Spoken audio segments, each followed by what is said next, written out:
Okay, so the next question for this panel discussion is, can you talk about the soft skills that you already possessed that helped you make your life easier when you started your career or professional life?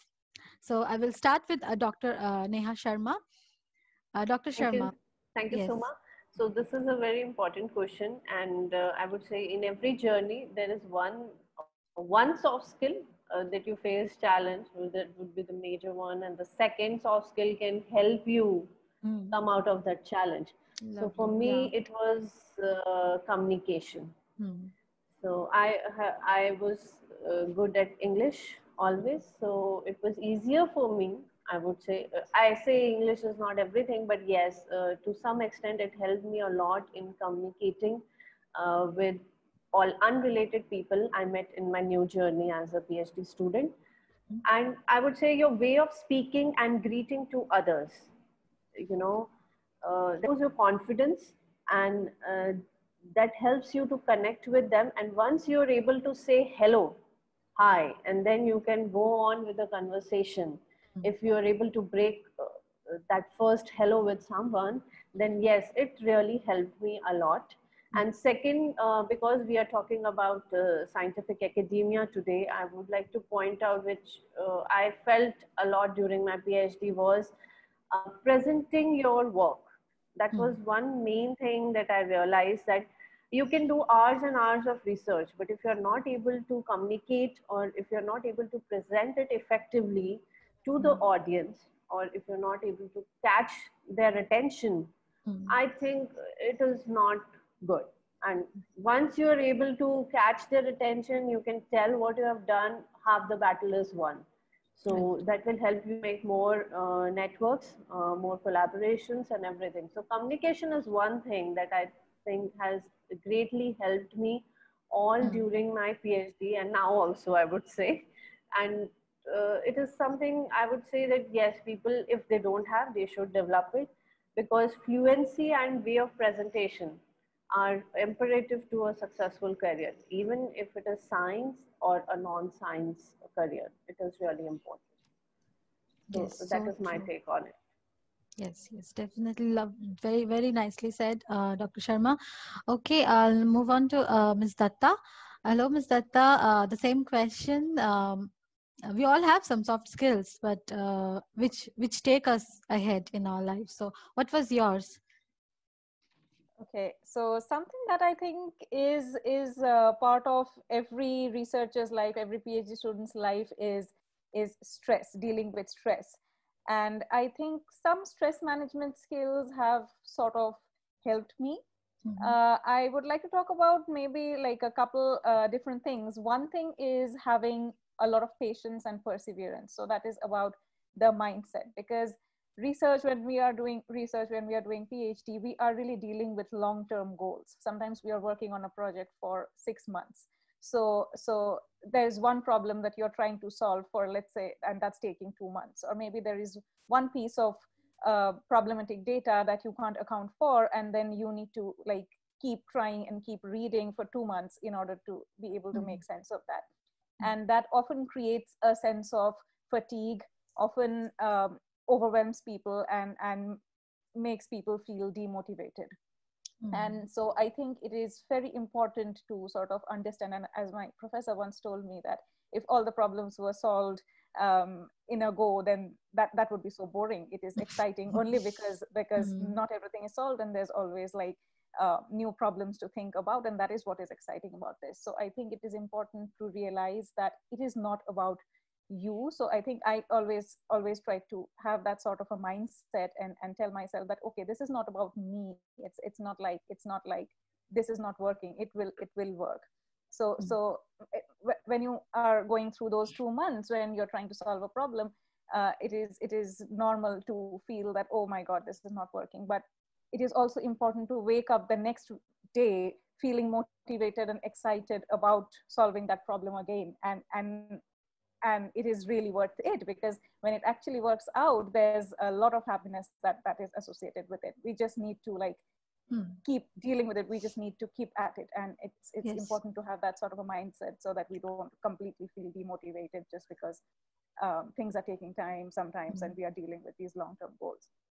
The other thing I think is that was important for me is I always tried having some stress busters ready for myself, and I feel that that might be good for every PhD student to sort of identify what is that one thing or what are a couple of things that can be a stress buster for me. And that can be something very simple. It doesn't have to be something very fancy. So it can be taking a walk for somebody. For me, it was like maybe going to a concert once a month or once in 2 months, and that would act as an oxygen for me.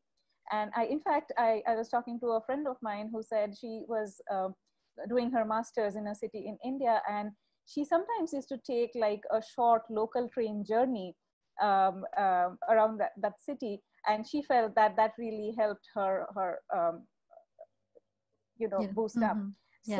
So it can be something very simple, but it is always good to have these stress busters or think what these stress busters for me are, and to save some time so that there is something, there is this thing that can help me on a bad day, or there is this thing that can help me deal with stress on a daily basis.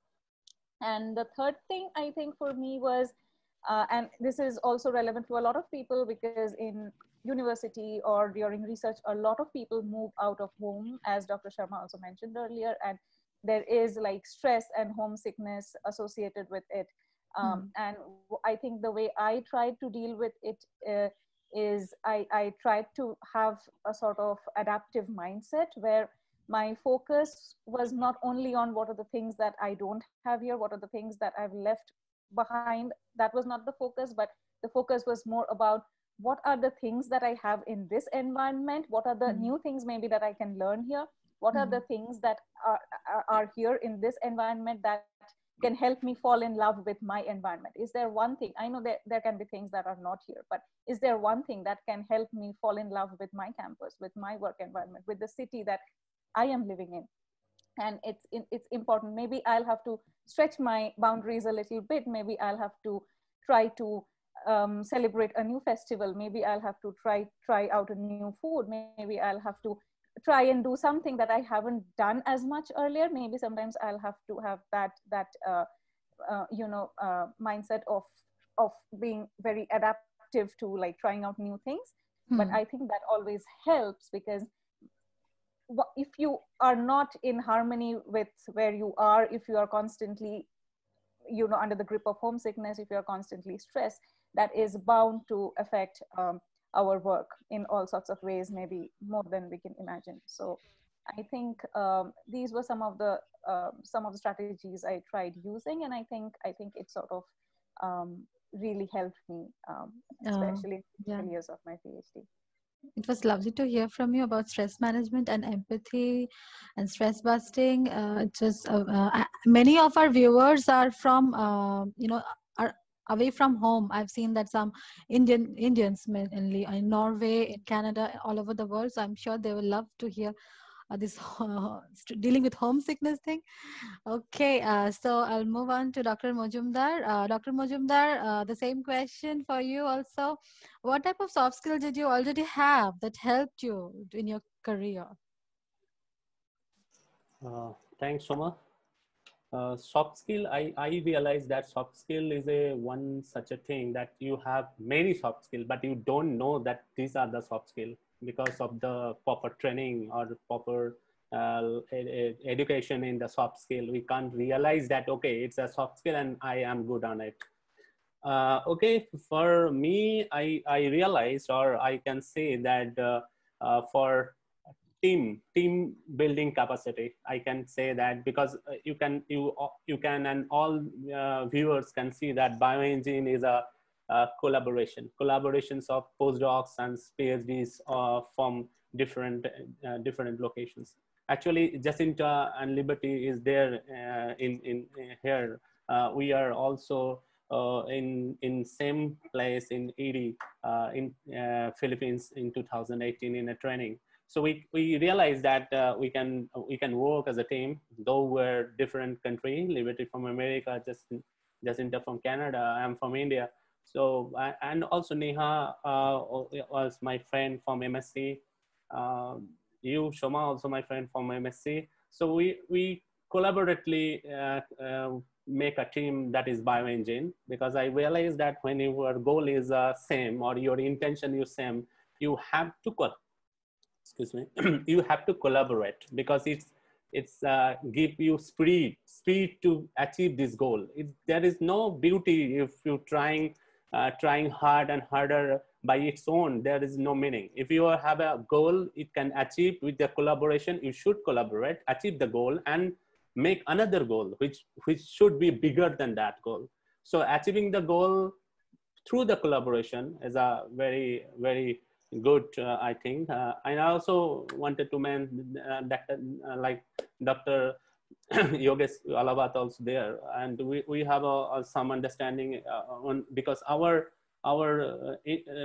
some work interests are the same. So it's another type of collaborations. If your intention is same, you can collaborate. If your work ethics or your aim is the same, you can collaborate. There is no personal or professional life balance. This is not. If you think this is your aim, you have to achieve, then you can free to collaborate.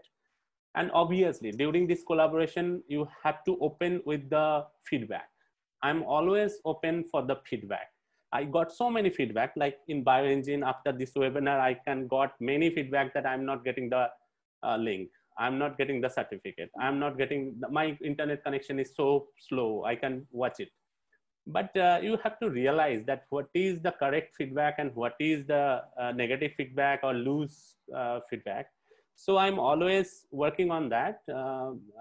I'm always getting the feedback from my peers, from my junior also. It's not anything that you can getting the feedback from your juniors in the lab.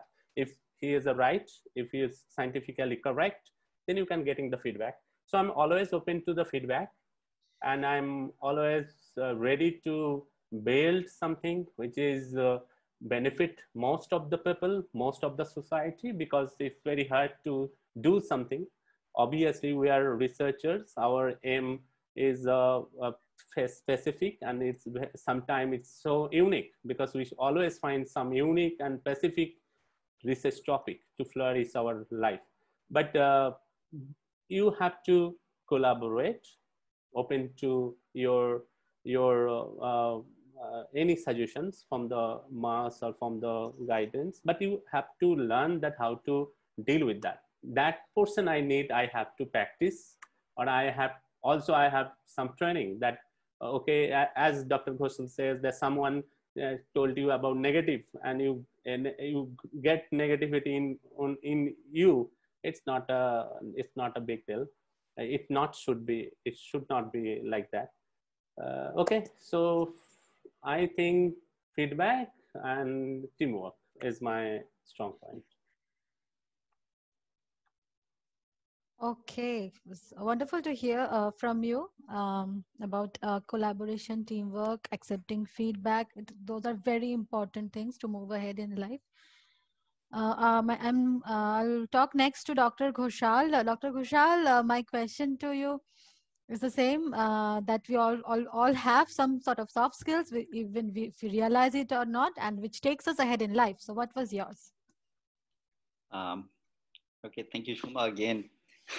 You know, I was listening to all the panelists, and I was just listening to everyone, and I just realized actually one of the soft skill that I was thinking about talking, and I will talk about it. I felt that each and every one of us here, at least in the panelists, and also like Jacinta and Liberty, they are not here. They're not, I think, in the panel. And everyone has it, and that is the urge to grow. They have a mindset to grow. Like that is basically, we can call it growth mindset.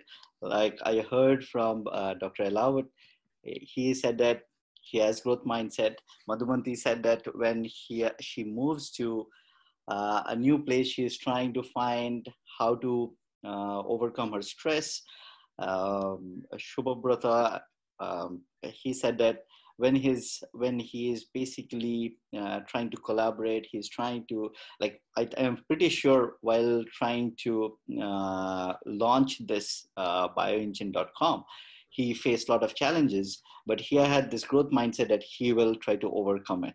Hmm. And so that was something that I felt. I never knew that I had it, but I always thought that there is probably hardly anything that's I can't do. So I would literally try different things. If I feel like, or if I have a purpose that, oh, I want this thing, then I will try it in different ways. Uh, for that, if I have to collaborate, I will collaborate. If I have to talk to someone, I will talk to someone. But again, um, that's my negative part, where I feel uh, shy talking to someone. So that was something negative on my side. But then again, since I had a growth mindset that, oh no, I need to attain this goal, I will go ahead and I will reach this goal. And I will try to just link it with a little bit of emotional intelligence, because you might have growth mindset that you want to grow, but I had that somewhere that I want to grow, I want to learn new things, I wanted to have new challenges, Hmm. and that probably have moved me through 3 different countries now. But also at the same time, emotional intelligence or emotions were negatively affecting me, and that's why I took like this different soft skills courses to just get over it. And Hmm. so that urge to just to achieve something, or having that, no, if there's a problem, as Dr. Lawat said, that if there's a problem, you take it as a opportunity or a challenge, and just opportunity to learn, Hmm. rather than just taking it as a obstacle. Hmm. And that's something I feel. So if I face a challenge, I don't like to face challenges at the very first, but then eventually I will be like, oh no, it's a challenge. Okay, let's try to find out ways and move ahead. So Hmm. that positivity always helped me, and that mindset. But I believe everyone here within our panelists has that, because while listening to all of them, that's the feeling I got. Uh, All right. Lovely to hear from you. I'll next move on to Dr. Alawat. Dr. Alawat, okay, what was your quality or soft skill that you had that kept you going? All right. So I think pretty much everything is covered. So I think I would say there's one thing that we are never taught during our academic life, which is networking, and which is very important for our professional growth. I feel like if that is taught during our academic life, maybe it will definitely help further our our professional career. So why do you need it? That's important, that's important question. So I feel like it's important to build up a strong independent research network where you can actually you know actually enhance the other person growth, in addition to developing your career as well. So what are the ways? Why do you need it? Probably maybe finding the jobs. There could be different ways: research, development, collaborations, and maybe the potential growth. What are the ways? I would say, like, where else can you network? I'm just trying to keep more, precise and to the point. So maybe online networking is another important thing that we can do. I think most formal is LinkedIn, or like writing formal emails. I think if you are really interested, especially I guess our audiences would be more, I think, from the academic background, and so could be masters, PhD, or some of the young investigators. I think if you're trying to build up a strong independent network, it's really important you write to them, write an email, or linked up on the LinkedIn profile. So that's another thing. Maybe another different platforms like lab meetings, or some sort of journal clubs, or summer internships, summer schools. So these are another thing. I think conferences are one of the most important, where we actually, because everybody is from the research background, we present our research on a global platform. So that's something which is very important, where where we can actually showcase our skills, research skills especially, and meet people whom you are interested in. So who are the speakers, who are the presenters, or even the attendees, and you are interested in. So probably I think like either write to them ahead in advance before, meeting them in the meeting, like in person, or just write, or just just meet them in person and talking about a research paper, a recent research paper that you have read, or maybe like some of the talks they have given. So something, something more formal, and something which the other person is also interested in, and that also drives his or her growth, something, because he's, or the other person you're interested in also has his time constraints. So probably if you explain what are your research interests and long-term goals, so that would benefit both of you. So that's something which is more important for networking. So that's all about it. Okay, it's very nice to hear from you about networking. It's really is very important. So that sums up our discussion session. Thank you, Dr. Halawat. Okay, that was a wonderful discussion session. I hope our viewers could relate to some of the experiences that our panelists shared with us today. To conclude today's panel discussion, it could be said that practice and training are the most important things in building your soft skills.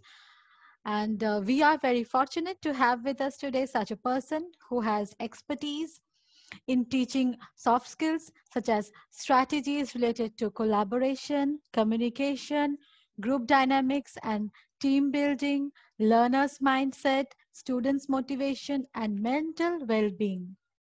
She is Dr. Konkona Ghoshal, researcher, educator, and former lecturer at the University of California, Los Angeles, USA.